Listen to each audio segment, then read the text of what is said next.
Hey there, friend. You know that feeling when your boss asks you something and you just freeze?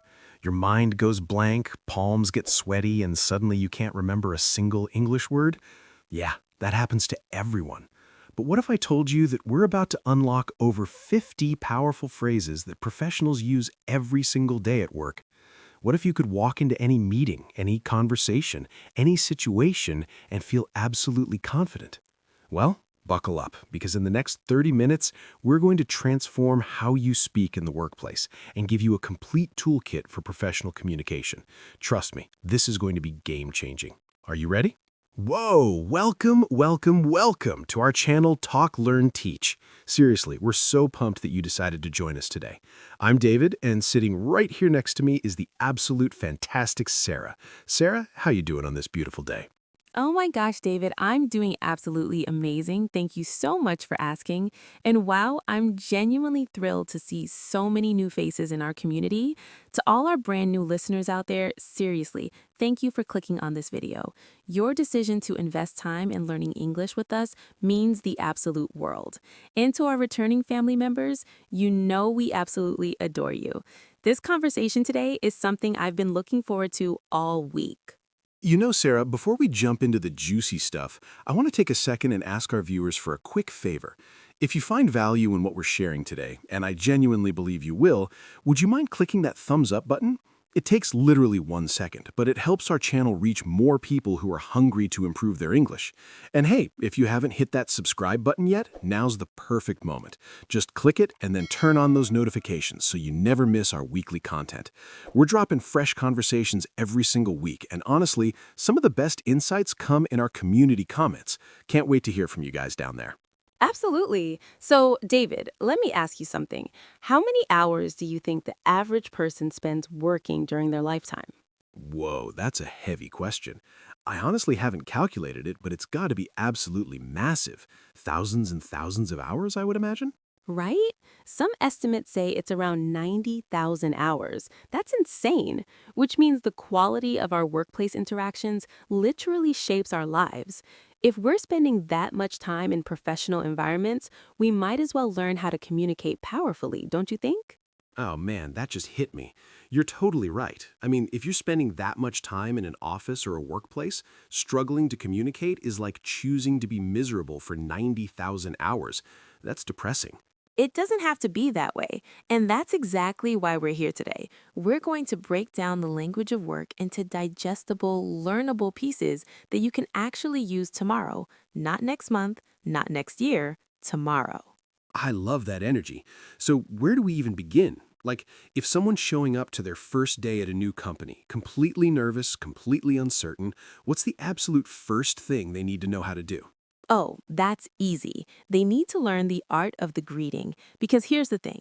The first 60 seconds of meeting someone sets the entire tone for your entire relationship, and most people mess this up without even realizing it. They do? How? Well, they either come across as too formal, too stiff, or they don't come across as warm enough. Finding that sweet middle ground where you sound professional, but also genuinely human, that's the magic. Okay, so paint me a picture. I'm walking into the office on my first day. I see someone at the coffee machine. What do I do? Perfect scenario. So you could say something like, "Hi there, I'm new here. What's your name?" Super simple, right? But here's what makes it work: your tone of voice. You need to sound genuinely curious about them, not robotic. Most English learners sound robotic when they're nervous. Oh, wow, I never thought about that. So it's not just what you say, it's how you say it. Exactly. You could also say, "Hey, good morning. I just started here today. I'm David, by the way. What's your name?" Or even simpler, "Hi, first day here. I'm David." The person will naturally respond with something like, "Oh, awesome. Welcome. I'm Sarah. How's your first day going so far?" Okay, I like that. So it's conversational, it's natural, it's not weird. Got it. But what if I'm not new? What if I'm just seeing someone I haven't talked to in a while? How do I bring up a conversation about their personal life without sounding nosy? Oh, this is where it gets good. You could say something like, "Hey, I feel like we haven't caught up in forever. How have things been with you?" Or, "I was thinking about you the other day. How's everything going?" These phrases show genuine interest without being invasive. And they'll probably share something back, right? Absolutely. People love talking about themselves. If you show interest, they'll open up. They might say, "Oh, things are pretty crazy right now. I've got this project I'm working on," or "Things are good. Actually, just got back from vacation. It was amazing." Nice. So once we've got the small talk down, let's talk about something that terrifies a lot of learners, asking for help, because I think this is where a lot of people freeze up. Oh, you're hitting on one of my favorite topics. This is where so many people make mistakes. They either don't ask for help when they desperately need it, out of pride or fear, or they ask in a way that sounds demanding or rude. So what's the golden formula for asking for help? Okay, here's the thing. You want to combine three elements: politeness, clarity, and respect for their time. Let me give you an example. Say you're stuck on a task and you need your colleague to walk you through it. You could say, "Hey, do you have like 5 minutes? I'm stuck on something and I'd really appreciate your help." Notice what I did there? Yeah, you asked if they had time first. Boom, exactly. You're giving them the option to say yes or no. You're respecting their schedule. Compare that to just walking up and saying, "Help me with this." That's not going to land well. Then you could follow up with, "I'm trying to figure out the pricing calculator, but I can't seem to get the numbers to add up correctly. Could you maybe walk me through it?" Wow, so you're giving context, you're explaining what you're struggling with specifically. Right. And here's something really beautiful about this approach. When you ask like this, people actually want to help you. They don't feel obligated or bothered. They feel appreciated. And most importantly, you'll get better help because they understand exactly where you're confused. That's brilliant. So we've covered greetings and asking for help. What about when someone asks you for help, but you're absolutely drowning in your own work? Because that happens to me constantly. Oh man, this is such a real situation. And here's where a lot of people mess up. They either say no abruptly, which makes them sound unkind, or they say yes out of guilt and then they burn themselves out. There's a third way. I need to hear this third way. You acknowledge them, you're honest about your situation, and you offer an alternative. For example, you could say, "I'd love to help you, I really would. Right now I'm working through this deadline though, and I'm completely swamped with my own stuff. But hey, how about we grab some time after 4 o'clock? I should be clearer by then." See what happened there? Yeah, you didn't just say no, you said yes, but on your own terms. Exactly. You're being honest, you're being kind, and you're offering a realistic solution. The person might respond with, "Oh, no problem. Actually, 4 works perfectly. Thanks so much." And boom, everyone's happy. So you're basically creating a win-win situation. I love that. Let's talk about something that makes a lot of people uncomfortable, disagreeing in a professional setting, because you can't just say that's wrong, right? Oh gosh, no. That would be a disaster. And this is such an important skill because in any workplace, there's going to be situations where you see things differently from someone else. Maybe your boss suggests an approach you don't think will work, or a colleague pitches an idea that you have concerns about. How you handle that moment determines everything. So how do you do it without sounding rude or confrontational? Okay, I'm going to give you several approaches, and you can choose what feels authentic for you. The first approach is the validating one. You say something like, "Hey, I really appreciate where you're coming from on this. I can see the logic. I'm just wondering if we've considered." Then you propose your alternative. See, you're validating their thinking before you introduce your concern. That's nice because you're not making them feel stupid. Exactly. The second approach is asking clarifying questions. You might say, "Okay, so if we go with that approach, how do you think we'd handle," and you're pointing out potential challenges by asking questions rather than stating objections. The third approach is the collaborative one. You say something like, "I have a different thought on this. What if we combined your idea with this?" Now you're not saying no, you're building on what they said. These are game changers, seriously. So what happens if the person doesn't respond well to any of these approaches? What if they get defensive? Then you pull back. You say something like, "Look, these are just my thoughts. You know way more about this than I do. I'm just trying to contribute what I can. Let's see how it plays out." And then you let it go. Sometimes people need space to come around to an idea on their own. That's wisdom right there. Okay, so let's talk about something that happens all the time in modern workplaces. Emails. Because email has this weird language all its own, doesn't it? Oh my gosh, yes. Email is like its own dialect. It's formal, but also casual. It's professional, but also human. And people get so weird about it. They either write these super stiff, corporate sounding things that sound like they're from 1980, or they're too casual and they sound unprofessional. So what's the sweet spot? Okay, let's start with how you open an email. A lot of learners will write, "To whom it may concern," which, no, unless you're writing to a government agency or something totally formal. Instead, use "Hi name," or if it's someone you don't know well, "Hello name." These feel warm and professional at the same time. Then, for your opening line, you want to acknowledge the person and give context. You could write, "Thanks so much for getting back to me on this," or "I hope this email finds you doing well," or my personal favorite, "Quick question for you when you get a second." Oh, I like that last one.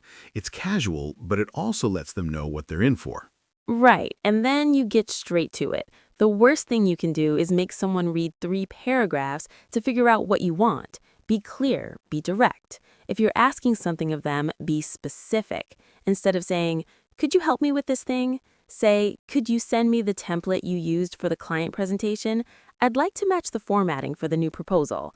Now they know exactly what you want and why. And how do you end an email without being weird? Great question. For professional emails, you could end with "Looking forward to hearing from you," or "Thanks for your attention to this," or "Appreciate your help on this one." And then sign off with something like "Best, regards, thanks." Or my personal favorite for slightly less formal situations, "All the best." And then your name. Simple. What if you need something urgently? How do you communicate that without sounding panicky or rude? Oh, this is where word choice really matters. You could write, "I'd really appreciate it if you could prioritize this when you get a chance." Or, "This has a tight timeline, so any help you can provide quickly would be huge." Or, the most direct, "I need this by EOD Friday. Is that possible?" The key is being honest but respectful. And here's a pro tip. Don't mark things as urgent unless they genuinely are. Once you cry wolf too many times, people stop taking you seriously. Smart. What about when you need to say no to someone in an email? Because that's awkward. It is awkward, but it's manageable. The formula is gratitude, honesty, and alternative. You write, "Thank you so much for thinking of me for this. I'm genuinely flattered. However, I'm at capacity right now and I can't give this the attention it deserves. But I know Name might be interested. Have you reached out to them?" Now you've said no, but you've done it kindly, and you've offered a helpful alternative. That's beautiful. You make the person feel good while still protecting your boundaries. Okay, big topic. Meetings. I swear, some meetings feel like they last forever and nothing gets accomplished. How do you be effective in a meeting when you're not the person running it? Oh, this is such a good question. So first, let's talk about just showing up and being present. And that means not on your phone, not checking email, actually listening to what people are saying. But here's the communication part. You need to participate thoughtfully. This doesn't mean talking all the time. It means adding value when you do speak. What does that look like? Okay, let's say someone's presenting a project plan and they're asking for feedback. Instead of just staying silent, you could say something like, "That's a solid plan. I have one question though. Have you thought about how you'd handle this if we hit unexpected delays?" You're not criticizing, you're asking a question that helps everyone think through the plan more deeply. Oh, I like that. Or you could say something positive too, right? Like, "I really like how you've broken this down by phase. That clarity is going to help us stay on track." Exactly. People need to hear when they're doing something right.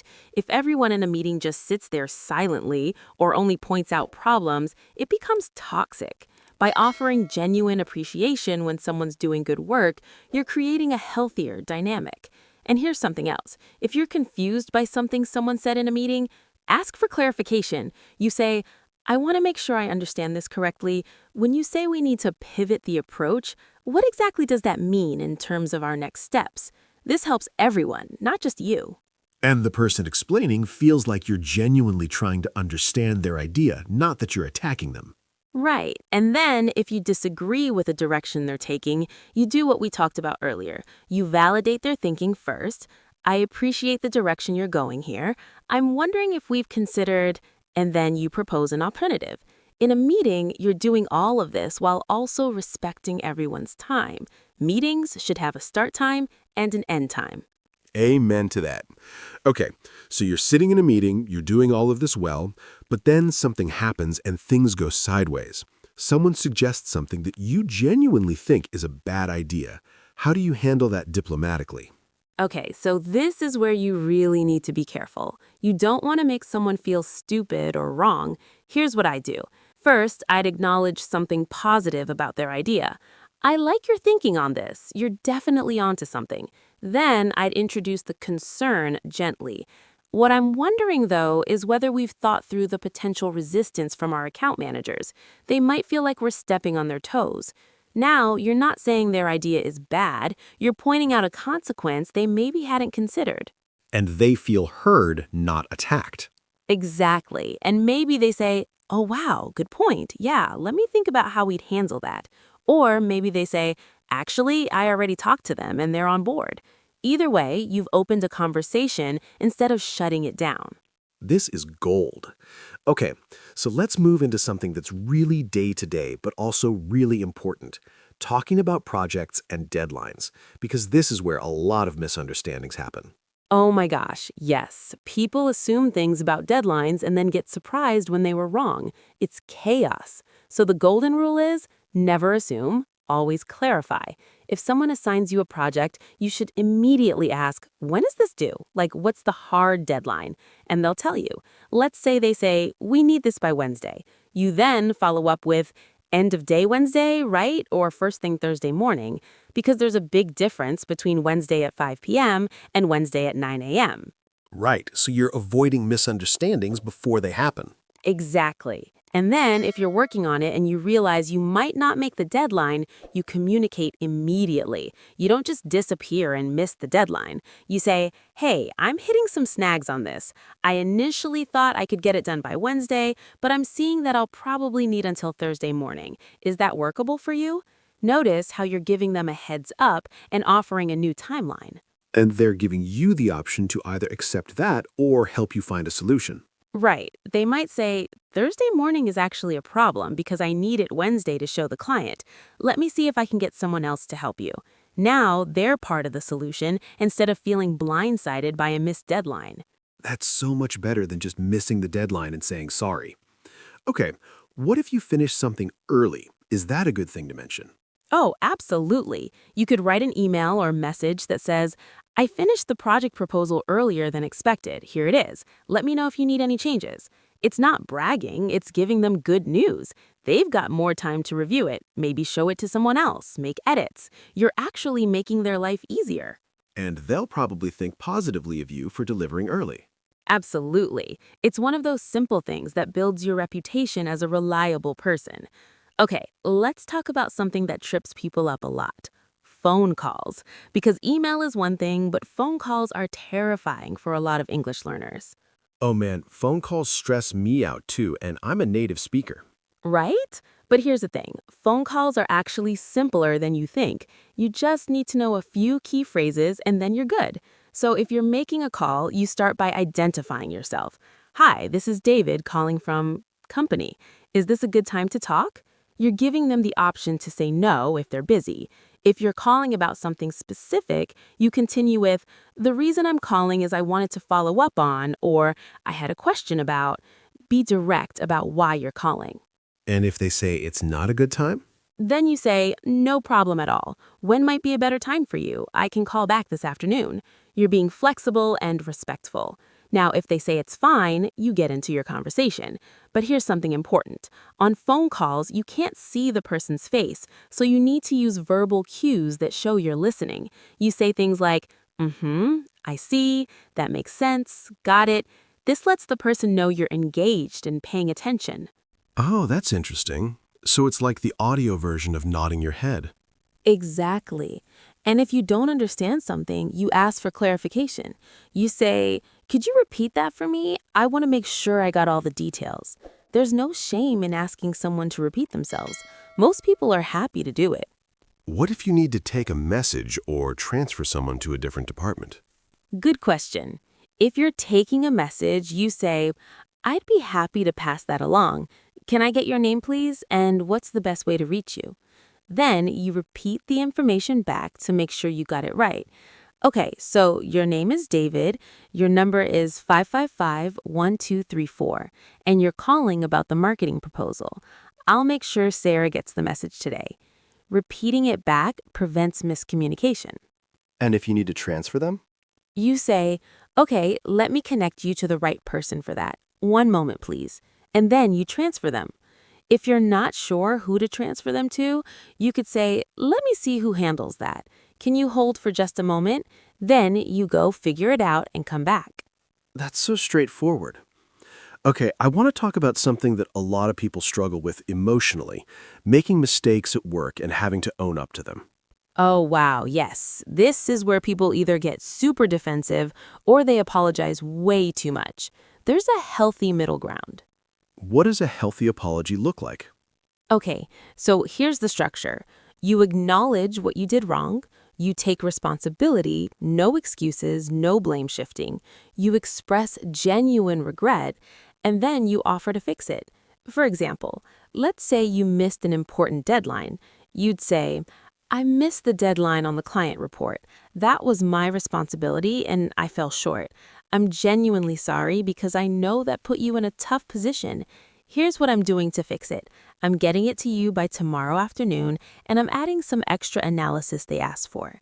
See, you're not saying, sorry, but I was so busy. You're owning it. And you're showing how you're going to prevent it from happening again, right? Exactly. Or you could add, going forward, I'm going to set internal reminders earlier so something like this doesn't happen again. Now the person sees that you're not just sorry in the moment, you're actually changing your behavior. That's really powerful. What if the mistake is bigger? What if you genuinely messed something up that affected multiple people? Then you might need to have a face-to-face conversation rather than just an email. You'd say, I need to talk to you about something. I made a mistake that affected the client presentation, and I owe you an explanation and an apology. When they agree to talk, you be honest about what happened, you take full responsibility, and you propose how you'll fix it. You might also acknowledge the impact. I know this put the team in a tough position, and you ask what you can do to help move forward. And hopefully they appreciate the honesty and maturity. Hopefully, yes. Most people respond well to someone who owns their mistakes and wants to fix them. The people who get angry are usually upset because someone's trying to hide something or blame someone else. When you're straightforward and accountable, it diffuses so much tension. That's beautiful. Let's shift gears and talk about something more positive, recognizing good work, because I think this is underrated. Oh my gosh, yes. So many workplaces have this culture where people just do their job and nobody says anything positive. It's so depressing. When someone does good work, tell them. You could say, hey, that presentation was fantastic. The way you explained the data was so clear and you answered every question perfectly. You're being specific about what they did well. And you're not being over the top about it, right? Right, you're just being genuine. You could also say, I noticed you stayed late to make sure the project got done right. That's really impressive. Thank you for going the extra mile. You're acknowledging their effort and their commitment. And here's something really cool. When you do this, you actually make people want to keep working hard. It's motivating. So appreciation is actually productive. Totally. And it's also just kind. Like, who doesn't want to know that their work is valued? People want to feel seen. They want to know their effort matters. So many people are just grinding away in silence, thinking nobody notices or cares. One genuine compliment can totally change someone's day. This is beautiful. Okay, let's talk about delegation and asking people to do things. Because if you're in a position where you're managing people or coordinating with colleagues, you need to be good at this. Yes, and here's where a lot of people mess up. They either come across as demanding or they're so apologetic and wishy-washy that people aren't sure if it's actually something they need to do or just a suggestion. There's a balanced way to delegate that's clear but also respectful. Paint me a picture. Okay, so let's say you need someone on your team to update the client database. You could say, Hey, I've got a task that I need your help with. The client database needs to be updated with the new contact information. Could you prioritize that for today? I'll need it done by EOD so I can send the updated list to the client first thing tomorrow. Notice what I did? You were clear about what you need, when you need it, and why you need it. Exactly. And you phrased it as a clear ask, not a wishy-washy request. You didn't say, hey, I was wondering if maybe you could possibly look at the client database sometime soon. That's vague and puts the burden on them to figure out if it's actually important. But you weren't mean about it either. You said, could you, not you need to. And you explained why, which helps them understand the importance. And if they say they can't do it today? Then you have a conversation. They might say, I'm slammed with the inventory update. I can do it first thing tomorrow morning. And you assess if that works. If it doesn't, you might say, tomorrow morning won't work because I need it this evening. Is there any way you could squeeze it in, or should I ask someone else? Now you're giving them the option and being realistic about timelines. So you're flexible but also clear about your actual needs. Right. And this prevents misunderstandings and resentment. People know what you actually need when you need it, and they can decide if they can help or not. Okay, big topic, receiving feedback, because a lot of people get really defensive when someone gives them feedback. Oh man, I'm guilty of that sometimes. What's the best way to receive feedback without your brain going into defensive mode? First, you have to remember that feedback isn't personal. It's about your work or your approach, not about your value as a person. That's mental framing, though. In the moment, when someone's giving you feedback, you should listen actively. You don't interrupt, you don't make excuses, you just listen. When they're done, you could say, thank you for that feedback. Let me make sure I understood you correctly. You're saying that my emails are sometimes unclear about what I'm asking for, right? So you're clarifying what they said. Yes, because sometimes we hear feedback through our defensive filters, and we don't actually hear what the person's saying. By repeating it back, you're making sure you're understanding them correctly, and you're showing them that you're taking it seriously. Then you could say, I appreciate that perspective. That's helpful. I'm going to be more intentional about stating clearly what I need from people. You're acknowledging the feedback and saying what you'll do about it. And if you disagree with the feedback? Then you can say, I hear what you're saying, I see it differently, but I appreciate you bringing it to my attention. Let me think about this. You don't have to agree with all feedback, but you should really consider it. And if you genuinely disagreed, you can have a respectful conversation about why. But the key is not to get defensive and dismissive in the moment. That's smart. Okay, let's talk about something practical that comes up all the time. Asking for clarification, because sometimes people just aren't clear about what they want. Oh my gosh, yes. And so many people just nod along and pretend they understand when they actually have no idea what the person's talking about. Then they do the work wrong and everyone's frustrated. It's so much better to just ask. How do you ask without sounding stupid? You're not stupid for asking. Like, seriously, it's way smarter to ask and get it right than to guess and get it wrong. You can ask in so many ways. You could say, just to clarify, when you say we need to modernize the approach, what does that look like practically? Or, I want to make sure I'm on the same page as you. Are you asking me to redesign the whole system or just update certain features? Or even simpler, I'm not quite following. Could you explain that in a different way? And people are usually happy to explain more, right? Absolutely. Most people appreciate it because it shows you're actually trying to understand. The worst outcome is when someone pretends they get it and then wastes everyone's time by doing something wrong. So ask away. Clarify everything you need to clarify. That's actually professional behavior. Okay, one more big topic before we wrap up. Giving constructive feedback to someone else, because that's the other side of the coin. Yes, this is important. So if you're giving feedback to a colleague or someone you work with, the formula is start with something positive, then address the issue, then offer a path forward. For example, let's say your colleague submitted a report, but it's missing key data. You could say, I really like the structure of this report. It's well organized. I did notice that the Q3 sales data isn't included, and I know that's something our stakeholders are going to ask about. could we add that before we send this out? See, you acknowledged what they did well, you pointed out the gap clearly but diplomatically, and you offered a solution. And you're kind of inviting them to be part of the fix rather than just criticizing them. Exactly. You're saying, could we add that, not you missed the sales data. One sounds like you're a team solving a problem together. The other sounds like you're pointing out their failure. That's powerful. What if the feedback is more personal, like their communication style is off? Then you have to be even more careful. You want to focus on specific behaviors, not their character. You wouldn't say, you're kind of rude to people. You'd say, I noticed in the last couple of meetings that when people raised concerns, you shut them down pretty quickly. I know you probably didn't mean it that way, but it kind of made them feel dismissed. What if you asked questions instead, like, tell me more about your concern, instead of immediately saying why you disagree? You're pointing out the specific behavior, explaining the impact, and offering an alternative. And you're giving them the benefit of the doubt that they didn't mean to be rude. Right. You're assuming good intent while still being honest about the impact of their actions. That's the sweet spot with feedback. Okay, we've covered so much ground here. Let me ask you, if someone's listening to this and they're totally overwhelmed by all of this, what would you say? Oh, I would say this. You don't need to master all of this tomorrow.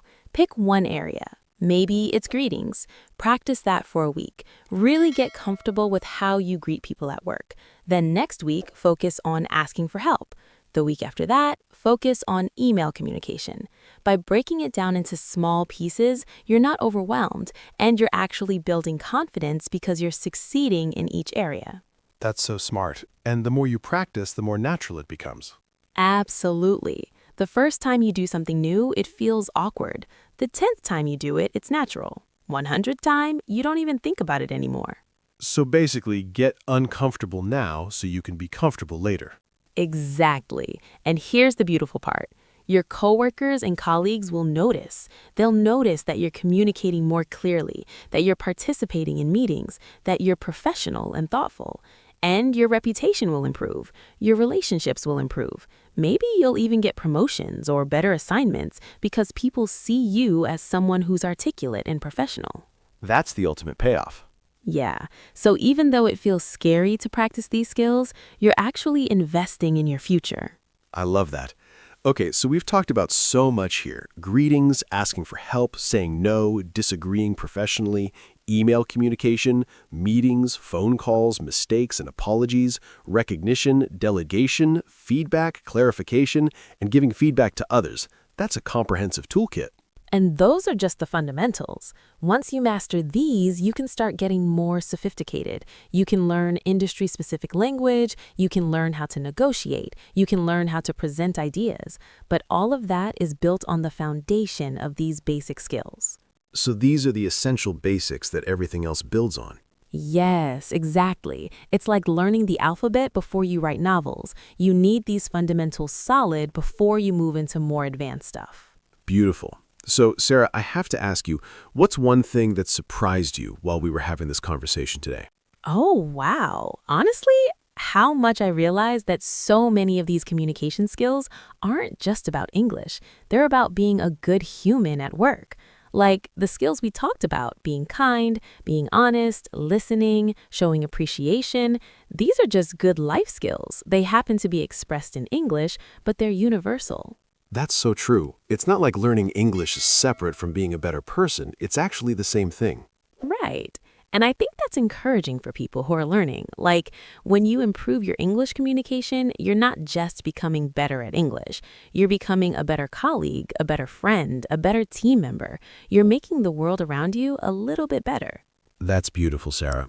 Okay, so we're getting close to wrapping up here, but before we do, I want to come back to our question for you, our audience. Yes. So here's what we want to know from you. Think about your workplace right now, or maybe a workplace you want to work in someday. What's the one communication scenario that absolutely terrifies you? Is it meetings? Is it asking for help? Is it disagreeing with someone? Is it giving feedback? Is it phone calls? Pick one and tell us. And tell us specifically why it's scary. Like, give us the actual situation. I'm scared of meetings because every time I try to say something, I forget the words and my mind goes blank. Or, I'm scared of asking my boss for help because I feel like I should already know how to do it. The more specific you are, the more we can help. Absolutely. And here's why we're asking. Your answer helps us create content that's actually useful to you. We listen to every single comment, we read them, and we often create future videos based on what you guys tell us you struggle with. We really do. Like some of our best videos came from comments people left on earlier videos. We want to know what you need help with. And plus, when you write your comment, you're practicing English. You're writing in English, you're articulating your thoughts, you're communicating your feelings. That's learning right there. That's brilliant. Okay, so here's what we're asking. Leave us a comment down below. Tell us about a workplace communication situation that scares you or confuses you. Tell us what specifically makes it hard. And you know what? Read other people's comments too. You might find that someone else has the exact same worry, and that can be really reassuring. You're not alone in this. Not alone at all. And honestly, I promise you, if we can understand what you're struggling with, we can help. That's our whole mission here at Talk, Learn, Teach. We're here to make English feel less scary and more approachable. And speaking of making things approachable, if you haven't hit that subscribe button yet, please do. We put out new videos every single week. We're always exploring new communication scenarios, new English skills, new vocabulary, and there's a community of people here who are on the exact same journey as you. We read all the comments, we engage with you guys, and we genuinely care about your progress. So subscribe, turn on those notifications, and join our community. You're gonna love it here. And you know what would be amazing? If you took what you learned today and actually used it. Pick one phrase from everything we talked about. Maybe it's, do you have a minute? Or could you clarify that for me? Or I really appreciate your effort on this. Pick one and use it tomorrow. Actually use it at work or in your life, and notice how people respond. Notice how it feels different than usual. Notice if the interaction goes more smoothly. I bet it will. And that's the magic of good communication. It changes everything. It really does. So before we go, I just want to say thank you. Thank you for spending your time with us today. Thank you for being part of our community. Thank you for caring enough about your English skills to listen to this entire conversation. That says something about your commitment to growth, and that's awesome. Seriously, the fact that you showed up here tells us that you want to improve, you want to grow, you want to communicate better in English, and we're honored to be part of that journey with you. So keep going, keep practicing, keep pushing yourself. You've got this. And hey, if you ever get discouraged, if you think this is too hard, I'm not making progress, come back and watch this video again. Remind yourself that you're learning. Remind yourself that making mistakes is part of the process. Remind yourself that progress isn't always linear. Some days you'll feel confident, other days you'll feel lost. That's totally normal. It's part of the journey, and one day, maybe sooner than you think, you're going to be in a meeting or on a phone call or writing an email, and you'll realize that you're doing it. You're communicating confidently in English without even thinking about it, and that's going to feel amazing. So keep going, stay with us, and we'll be here cheering you on every step of the way. Thank you guys so much for hanging out with us. This has been such a joy. I hope you learned something useful today. I hope you leave here feeling more confident about workplace communication. And I hope you head out into your workplace and absolutely crush it with these skills. Until next time, keep talking, keep learning, keep teaching. We'll see you in the next one. See you, friends. Thanks for being here.